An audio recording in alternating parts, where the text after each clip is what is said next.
Halo semuanya, balik lagi dengan saya.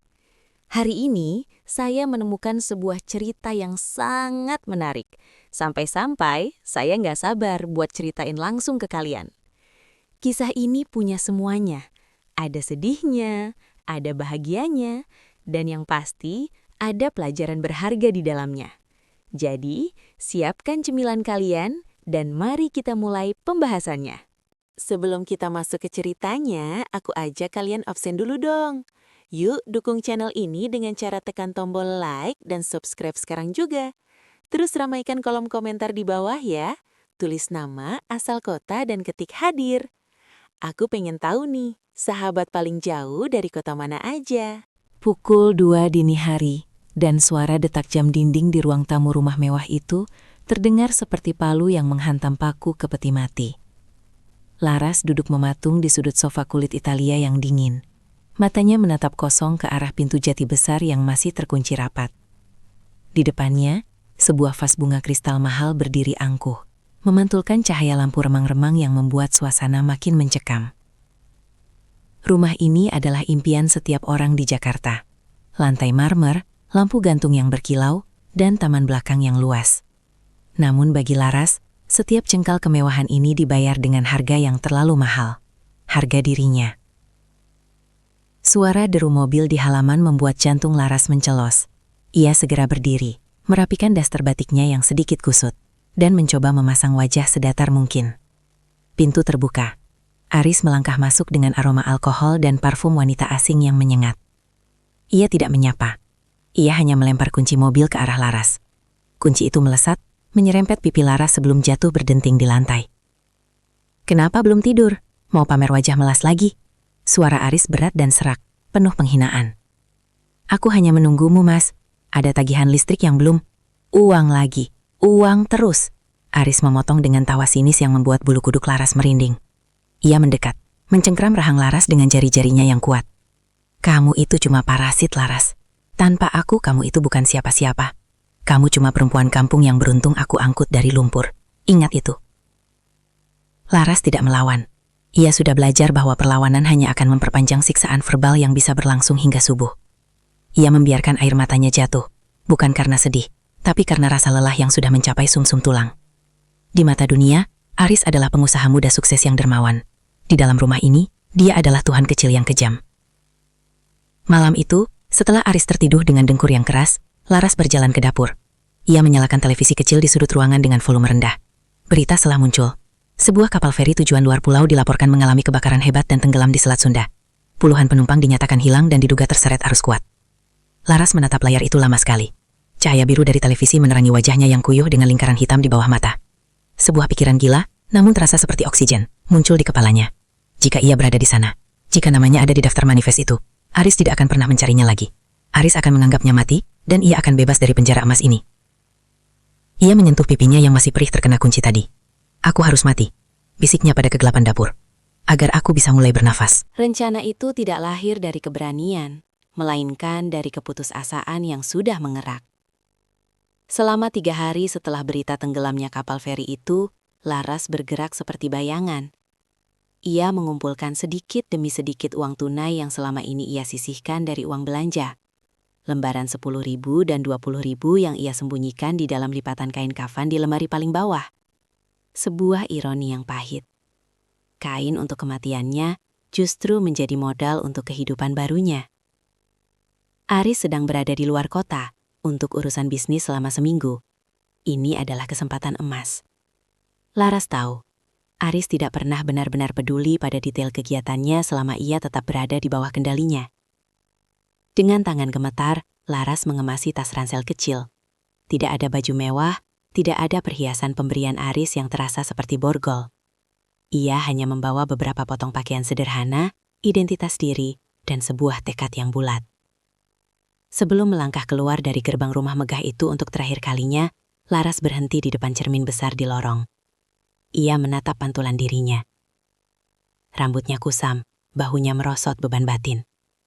"Hari ini, Larasita mati," bisiknya pada cermin. Ia menuju pelabuhan, namun bukan untuk naik kapal yang akan tenggelam. Itu sudah terlambat. Ia menuju kota pelabuhan kecil tempat di mana kekacauan pasca kecelakaan masih terasa. Di sana ia memanfaatkan kerumunan keluarga korban yang menangis histeris. Ia meninggalkan tas belanjaan berisi kartu identitas, ponsel yang sengaja ia pecahkan layarnya, dan selendang favoritnya di tepi dermaga yang licin dan gelap, seolah-olah ia terpeleset atau melompat dalam keputusasaan. Malam itu hujan turun sangat deras di Selat Sunda, seolah alam semesta setuju untuk menghapus jejaknya. Laras berjalan menjauh dari pelabuhan, masuk ke dalam bus antar kota menuju arah yang berlawanan dengan Jakarta. Ia duduk di kursi paling belakang, menatap jendela yang basah. Di dalam tas kecilnya, ia menggenggam sebuah amplop coklat. Di sana ada tiket bus menuju sebuah desa terpencil di Jawa Tengah, tempat yang tidak pernah dikunjungi Aris, tempat yang bahkan tidak ada dalam peta mental suaminya yang sombong. Saat bus mulai bergerak, ponselnya yang asli, ponsel murah yang ia beli dengan identitas palsu bergetar. Tidak ada notifikasi dari Aris. Memang tidak akan ada. Aris mungkin baru akan mencarinya 2 hari lagi saat ia butuh bajunya disetrika. Namun, Laras tahu, begitu berita penemuan barang-barang milik istri pengusaha sukses di lokasi kecelakaan menyebar, Aris akan mendapatkan panggung untuk berpura-pura menjadi suami yang berduka. Laras memejamkan mata.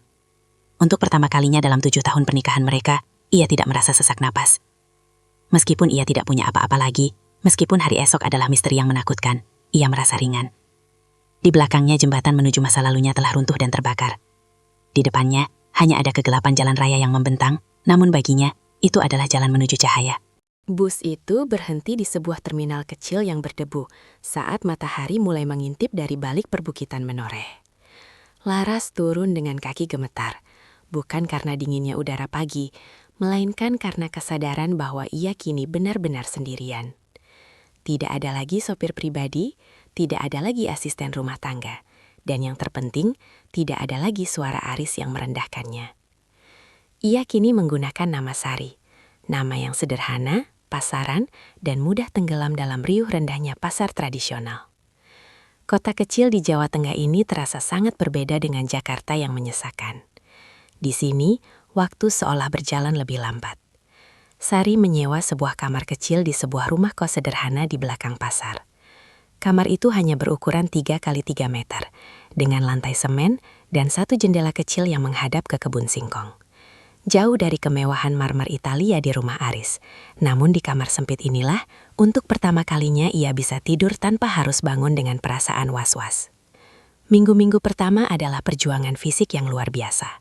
Sari yang terbiasa hidup dalam sangkar emas, kini harus bekerja keras sebagai buruh cuci dan membantu di warung makan dari subuh hingga petang. Tangannya yang dulu lembut dan selalu memakai krim mahal, kini mulai kasar dan pecah-pecah karena deterjen dan panasnya tungku. Namun, setiap luka di tangannya adalah simbol kemerdekaannya. "Mbak Sari, ini ada sedikit lebihan nasi dan lauk untuk makan malam," ujar Bu Ratna, pemilik warung tempatnya bekerja, sambil menyodorkan bungkusan plastik. "Terima kasih Bu, Ibu baik sekali," jawab Sari dengan senyum tulus yang sudah bertahun-tahun tidak pernah muncul di wajahnya. Di kota ini, Sari belajar bahwa kebahagiaan tidak terletak pada saldo rekening yang berderet nolnya, melainkan pada rasa aman. Ia mulai merasa tenang, namun trauma itu belum sepenuhnya hilang. Setiap kali ia melihat mobil hitam mewah lewati jalan raya, jantungnya berdegup kencang. Ia akan refleks menundukkan kepala atau masuk ke dalam gang sempit, takut jika pria di dalam mobil itu adalah Aris yang datang untuk menyeretnya kembali ke neraka. Ia sering menghabiskan malam dengan menatap langit dari jendela kamarnya. Ia bertanya-tanya, apakah Aris sudah mengadakan acara tahlilan untuknya? Apakah pria itu menangis di depan kamera wartawan untuk menjaga citranya sebagai suami yang malang? Atau malah Aris sudah membawa selingkuhannya masuk ke dalam rumah mereka seolah Laras tidak pernah ada? Sari mengelus dadanya yang terasa sesak. Ia harus benar-benar menghapus Larasita dari ingatannya sendiri. Larasita sudah mati tenggelam di Selat Sunda. Yang tersisa hanyalah Sari, perempuan tangguh yang sedang membangun kembali hidupnya dari puing-puing kehancuran. Namun, ada satu hal yang tidak Sari sadari. Tubuhnya mulai berubah. Ia sering merasa mual di pagi hari dan nafsu makannya berubah drastis. Saat ia berdiri di depan cermin kecil yang retak di kamarnya, ia menyadari sesuatu yang akan mengubah rencana pelariannya selamanya. Ia tidak sendirian di dalam tubuh ini. Dunia seolah berhenti berputar saat Sari menatap 2 garis merah pada benda plastik kecil di tangannya. Di dalam kamar kos yang lembab itu, ia jatuh terduduk di lantai semen. Air mata mengalir deras, namun kali ini bukan karena takut pada Aris. Ia takut pada masa depan. Ia hamil. Anak Aris, Pria yang ia anggap sebagai iblis dalam hidupnya kini tumbuh di rahimnya. "Kenapa sekarang?" bisiknya parau. Sisi gelap dalam benaknya sempat membisikkan keraguan. Anak ini akan menjadi ikatan permanen dengan masa lalunya. Anak ini akan memiliki wajah yang mungkin mengingatkannya pada pria yang menghancurkan jiwanya. Namun, saat rasa mual itu menyerang lagi, Sari merasakan dorongan protektif yang luar biasa. Anak ini tidak bersalah. Anak ini adalah bagian dari dirinya yang berhasil bertahan hidup. Bulan-bulan berikutnya adalah perjuangan yang lebih berat dari sebelumnya. Dengan perut yang kian membuncit, Sari tidak lagi kuat bekerja sebagai buruh cuci. Bu Ratna dengan kebaikan hati seorang ibu mengizinkannya tetap bekerja di warung hanya untuk membungkus nasi atau mengupas bawang. "Sari, kamu harus banyak makan. Anakmu butuh gizi," kata Bu Ratna suatu sore sambil meletakkan sepiring telur dadar dan sayur bayam. Sari bertahan hidup dengan kesederhanaan yang ekstrim. Ia menjahit sendiri baju-baju bayi dari kain perca yang ia dapatkan dari tukang jahit di pasar. Ia tidak memiliki asuransi kesehatan mewah atau rumah sakit berbintang seperti rencananya dulu saat masih menjadi istri Aris. Ia hanya memiliki bidan desa dan doa yang tidak putus-putus. 9 bulan kemudian, di sebuah malam yang tenang, seorang bayi laki-laki lahir. Sari menamainya Bumi. Ia ingin anaknya tumbuh menjadi sosok yang berpijak kuat, tenang, dan memberikan kehidupan bagi sekitarnya. Berbeda dengan ayahnya yang seperti badai penghancur. Melihat wajah bayi itu untuk pertama kali, Sari terkesiap.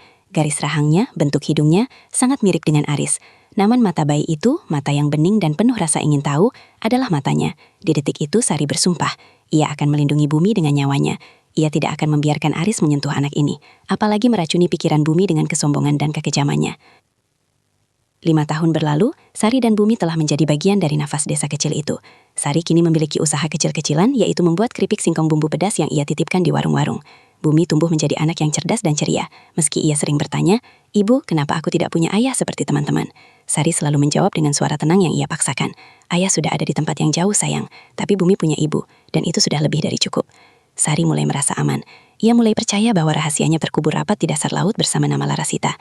Namun ia lupa bahwa di dunia yang makin terhubung ini, bayangan dari masa lalu memiliki cara sendiri untuk merayap ke permukaan, tepat saat seseorang merasa paling tenang. 5 tahun adalah waktu yang cukup lama untuk membangun sebuah dunia baru. Namun, hanya butuh 5 detik untuk menghancurkannya. Sore itu, Sari sedang mengemas keripik singkongnya ke dalam plastik bening saat Bumi berlari masuk ke rumah kontrakan mereka yang asri. Anak itu membawa sebuah majalah gaya hidup bekas yang ia temukan di tempat pembuangan kertas di sekolahnya. Bumi yang baru belajar membaca dengan bangga menunjukkan sebuah foto besar di halaman tengah.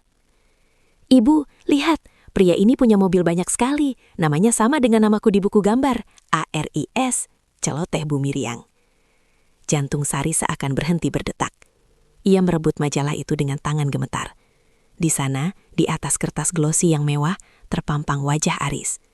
Pria itu tampak lebih tua, dengan garis-garis tegas di wajahnya yang kini dibalut janggut tipis yang rapi.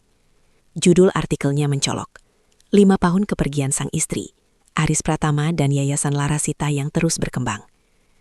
Sari membaca baris demi baris dengan rasa mual yang meluap. Aris membangun sebuah yayasan sosial untuk korban kecelakaan laut menggunakan namanya.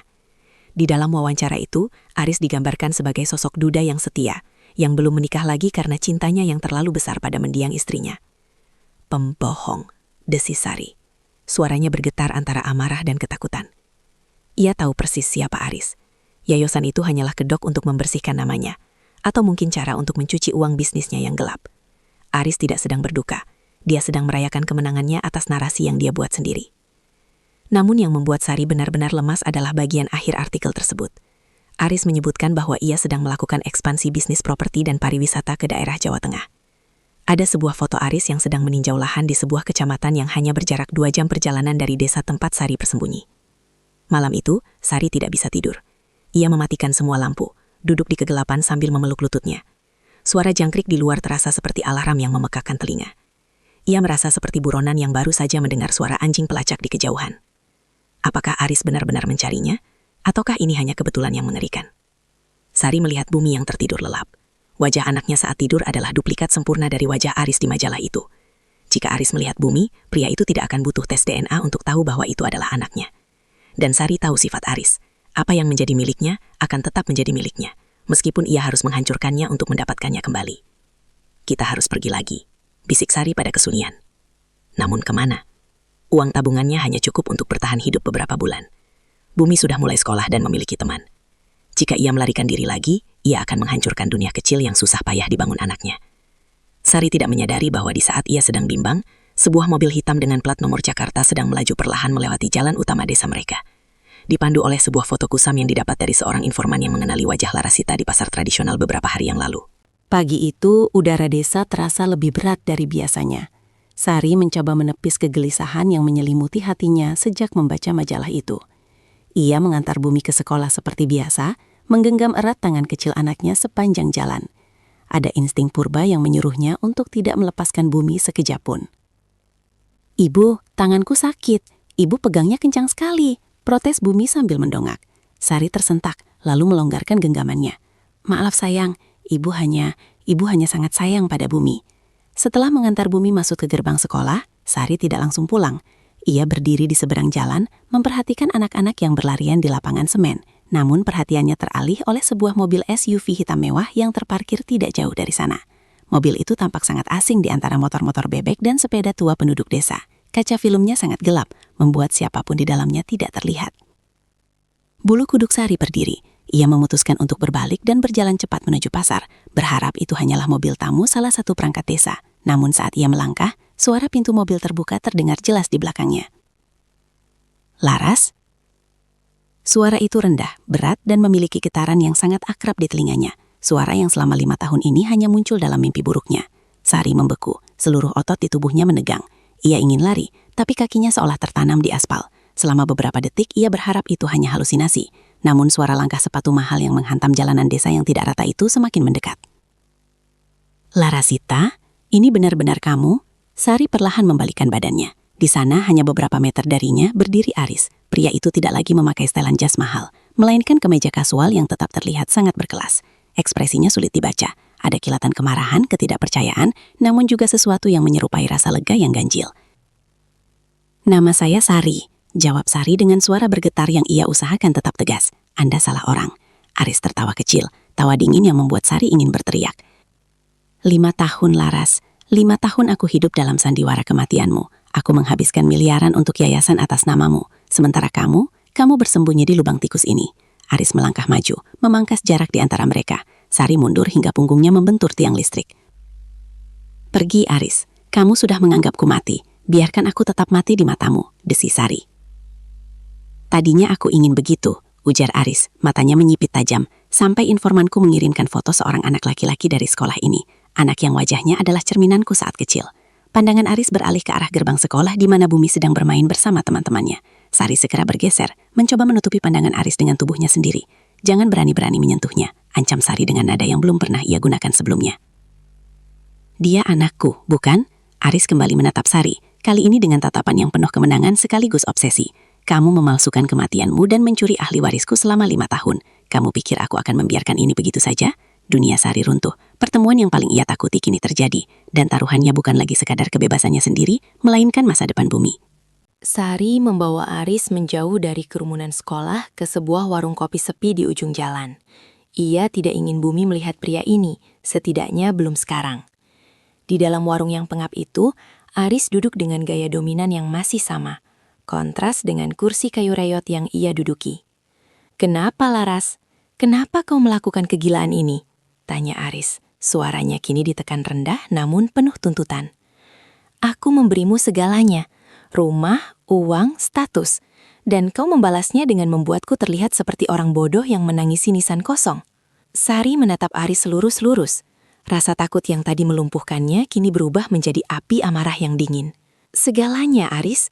Kamu memberiku penjara. Kamu memberiku hinaan setiap hari. Kamu membuatku merasa tidak berharga sampai aku lebih memilih mati di dasar laut daripada hidup 1 hari lagi bersamamu." Aris mendengus sinis, menyandarkan tubuhnya. "Itu caraku mendidikmu. Kamu terlalu lemah dan aku membentukmu. Tapi itu tidak memberi kamu hak untuk membawa lari anakku. 5 tahun, Laras. Kamu membiarkan putra mahkota keluarga Pratama hidup di rumah kumuh ini, makan nasi sisa. Kamu egois." "Egois?" Sari tertawa getir, air mata mulai menggenang. "Aku egois karena menyelamatkannya dari pengaruhmu. Aku ingin dia tumbuh dengan cinta, bukan dengan ketakutan. Aku ingin dia tahu cara menghargai orang lain, bukan menginjak mereka hanya karena dia punya uang. Cukup. Aris menggebrak meja kayu itu hingga gelas kopi di atasnya bergetar. Dia anakku, darah dagingku. Aku punya hak hukum atas dia. Kamu memalsukan identitas, melakukan penipuan publik. Jika aku membawa ini ke pengadilan, kamu tidak hanya akan kehilangan dia, tapi kamu juga akan berakhir di penjara. Sari merasa jantungnya diremas. Itulah senjata Aris yang paling mematikan, hukum dan uang.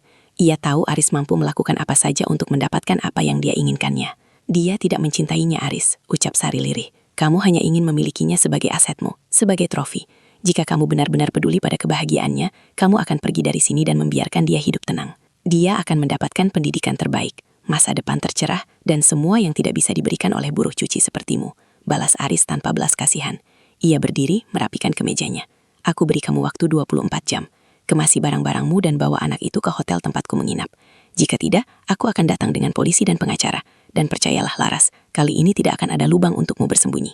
Aris melangkah keluar, meninggalkan Sari yang gemetar hebat di kursinya. Suasana warung yang tadinya tenang kini terasa mencekam. Sari menatap tangannya yang kasar, lalu menatap ke arah sekolah Bumi. Sisi kontra di benaknya mulai berbisik. Apakah benar ia egois? Apakah Bumi akan lebih bahagia jika hidup dalam kemewahan sebagai seorang pratama? Namun, ingatan tentang tatapan mata Aris yang penuh kendali barusan menyadarkannya. Kemewahan itu adalah racun yang akan menghancurkan jiwa Bumi, sama seperti Aris menghancurkan jiwanya dulu. Sari pulang dengan langkah yang terasa seperti menyeret beban bertonton. Kabar tentang kedatangan pria kota kaya di sekolah Bumi telah menyebar ke penjuru desa, lebih cepat dari api yang melahap jerami kering. Di teras rumah kontrakannya, Bu Ratma dan beberapa ibu tetangga sudah menunggu dengan wajah cemas. Sari, siapa laki-laki tadi? Dia terlihat sangat marah di sekolah, tanya Bu Ratna sambil memegang bahu Sari. Sari terduduk di kursi bambu, lalu menceritakan segalanya, sesuatu yang ia simpan rapat selama 5 tahun. Ia bercerita tentang kebenaran identitasnya, tentang kekejaman Aris, dan ancaman yang baru saja ia terima. Suasana seketika menjadi hening. Astaga Sari, kami tidak tahu hidupmu seberat itu, bisik salah satu tetangga dengan mata berkaca-kaca. Namun di tengah simpati itu muncul bisikan yang berbeda dari sudut lain. Seorang ibu tua yang dikenal sangat menjunjung tinggi adat dan struktur keluarga menyela dengan suara berat. Tapi Sari, bagaimanapun juga, dia ayahnya. Dia punya hak. Bumi butuh masa depan yang jelas. Apa kamu tega membiarkan anakmu hidup susah di sini, sementara ayahnya bisa memberinya dunia? Bukankah itu egois? Kata-kata itu menghantam Sari tepat di ulu hati. Sisi kontra dalam dirinya mulai bergejolak. Ia menatap dinding rumahnya yang hanya tertutup cat murah yang mulai mengelupas. Ia memikirkan biaya sekolah Bumi yang semakin mahal, keinginan Bumi untuk memiliki sepeda baru yang belum bisa ia wujudkan, dan masa depan yang penuh ketidakpastian. Apakah ia memisahkan Bumi dari ayahnya demi keselamatan Bumi, atau sebenarnya demi ketenangannya sendiri? Apakah ia sedang melindungi Bumi, atau sedang balas dendam pada Aris dengan cara menjauhkan anaknya? Saya tidak menjauhkannya dari kemewahan, Bu. Suara Sari bergetar. Saya menjauhkannya dari seorang pria yang tidak tahu cara menghargai manusia. Tapi dunia ini keras, Sari. Timpal yang lain. Anak laki-laki butuh figur ayah. Dan jika ayahnya kaya, setidaknya hidupnya terjamin. Diskusi itu menjadi perdebatan kecil di teras rumahnya. Sebagian besar ibu-ibu mendukung Sari, menawarkan diri untuk menyembunyikan Bumi jika Aris datang kembali. Mereka merasakan solidaritas sebagai sesama wanita yang tahu rasanya berjuang. Namun keraguan yang ditanamkan oleh pendapat hak ayah itu mulai tumbuh menjadi duri di hati Sari. Malam itu, Bumi pulang dengan wajah ceria, tidak tahu bahwa dunianya sedang dipertaruhkan. Ia memeluk Sari erat. Ibu, tadi ada om baik yang memberiku coklat di depan sekolah. Dia bilang dia teman ibu. Darah Sari tersirap. Aris sudah mulai mendekati Bumi di belakang punggungnya. Ia menyadari bahwa ia tidak punya banyak waktu. Solidaritas warga mungkin bisa melindunginya secara fisik, tapi secara hukum dan mental, ia sedang berada di ujung tanduk. Sari menatap Bumi yang mulai tertidur. Ia harus mengambil keputusan. Bukan keputusan antara miskin dan kaya, melainkan keputusan tentang apa arti sebenarnya dari seorang ayah. Keesokan harinya, Sari tidak melarikan diri. Ia menyadari bahwa berlari hanya akan membuat bumi menjadi buronan seumur hidup. Dengan keberanian yang tersisa, ia menyetujui pertemuan di kantor balai desa, tempat netral yang ia harap bisa melindunginya dari intimidasi Aris. Aris datang dengan 2 pengacara berpakaian necis, membawa koper berisi dokumen yang tampak sangat resmi. Di sisi lain, Sari hanya didampingi oleh Bu Ratna dan kepala desa yang bersimpati. Bumi duduk di ruang sebelah, asyik dengan buku gambar, tidak menyadari bahwa nasibnya sedang dinegosiasikan seperti kontrak bisnis. Ini adalah akta kelahiran baru yang sudah saya siapkan, ujar pengacara Aris sambil menyodorkan kertas. Klien kami ingin mengakui Bumi secara sah. Kami juga menyiapkan dokumen kesepakatan hak asuh penuh. Aris mencondongkan tubuhnya ke arah Sari. Wajahnya yang dulu keras kini tampak sedikit melunak. Atau mungkin itu hanya taktik baru. Laras, aku tidak ingin memenjarakanmu. Aku hanya ingin anakku. Aku sudah menyiapkan kamar terbaik untuknya di Jakarta. Sekolah internasional, asuransi, tabungan pendidikan hingga kuliah di luar negeri. Apa yang bisa kamu berikan padanya di sini? Masa depan sebagai penjual keripik. Sari menarik napas panjang. Bumi tidak butuh kamar mewah jika di dalamnya dia harus mendengar ayahnya menghina ibunya setiap hari. Dia butuh rasa aman, Aris. Sesuatu yang tidak pernah kamu berikan padaku. Aku sudah berubah, potong Aris dengan nada tinggi. Membuat kepala desa berdehem memperingatkan. Aris mengatur napasnya. Kematianmu, maksudku berita kematianmu, mengubahku. Aku merasa kehilangan. Aku ingin menebus kesalahan itu melalui Bumi. Kalau begitu, buktikan, tantang Sari. Biarkan dia mengenalmu tanpa harus merenggutnya dariku. Biarkan dia memilih. Aris terdiam. Baginya, berbagi adalah konsep yang asing. Namun, melihat ketegasan di mata Sari, ia sadar bahwa jika ia memaksa membawa Bumi sekarang, anak itu akan membencinya selamanya. Mediasi itu berlangsung alot. Luka lama Sari menganga kembali saat Aris mencoba memutarbalikkan fakta masa lalu. Namun, sebuah momen tak terduga terjadi.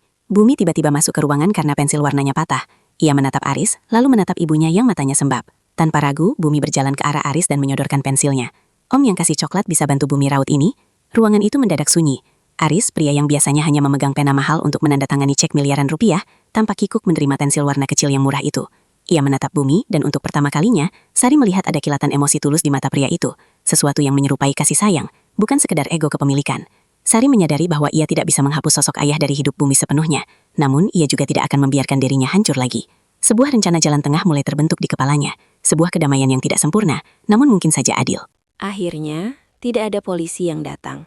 Tidak ada drama perebutan anak di pengadilan yang disiarkan televisi.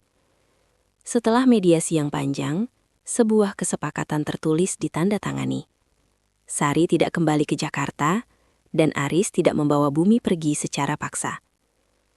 Aris setuju untuk membiayai pendidikan Bumi dan memberikan tunjangan bulanan yang disimpan dalam akun perwalian. Sebagai gantinya, ia diberikan akses untuk mengunjungi Bumi secara berkala di desa tersebut dengan pengawasan Sari. Aris juga harus setuju untuk tetap membiarkan status hukum Larasita sebagai meninggal di mata publik Jakarta guna melindungi privasi hidup baru Sari di desa. Bagi dunia luar, Aris tetaplah duda dermawan. Namun di desa kecil ini, ia hanyalah seorang ayah yang sedang belajar cara mencintai. 6 bulan kemudian, sebuah pemandangan yang tak terpikirkan terjadi di taman desa. Aris duduk di bangku kayu, tampak canggung dengan kemeja mewahnya yang terkena noda es krim. Di sampingnya, Bumi tertawa lepas sambil menunjukkan teknik bermain layang-layang yang diajarkan anak-anak desa. Sari memperhatikan mereka dari teras warung Bu Ratna. Ia tidak lagi memandang Aris dengan ketakutan yang melumpuhkan. Amarah itu masih ada, lukanya belum sepenuhnya sembuh. Namun ia telah berdamai dengan kenyataan bahwa Bumi memiliki hak untuk mengenal akarnya. Kamu yakin dengan ini, Sari? Tanya Bu Ratna sambil menyodorkan segelas teh hangat. Sari tersenyum tipis, sebuah senyuman yang kini memiliki binar kebebasan. Aku tidak memaafkan apa yang dia lakukan padaku, Bu. Tapi aku mencintai Bumi lebih dari aku membenci Aris. Biarlah Bumi memiliki ayah, asalkan ia tetap memiliki ibu yang bebas. Aris berjalan mendekati Sari saat waktu kunjungannya berakhir. Ia tampak berbeda, lebih tenang, meski keangkuhannya belum sepenuhnya hilang. Dia anak yang baik, Laras. Maksudku, Sari, kamu membesarkannya dengan sangat baik. Itu karena dia tumbuh dengan cinta Aris, bukan dengan aturan yang mencekik. Jawab Sari tenang. Aris mengangguk pelan, seolah mengakui kekalahannya. Ia masuk ke dalam mobil SUV hitamnya dan perlahan meninggalkan debu jalanan desa. Bumi berlari ke arah Sari, memeluk kakinya dengan erat. Ibu, nanti Om Aris datang lagi kan? Dia janji mau bawakan buku cerita yang banyak. Ujar Bumi ceria.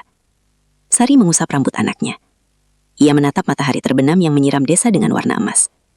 Rumah mewah di Jakarta itu kini terasa seperti mimpi buruk yang sangat jauh. Ia tetap tinggal di rumah kontrakannya, tetap membuat keripik singkongnya. Namun kini tanpa rasa takut akan bayang-bayang.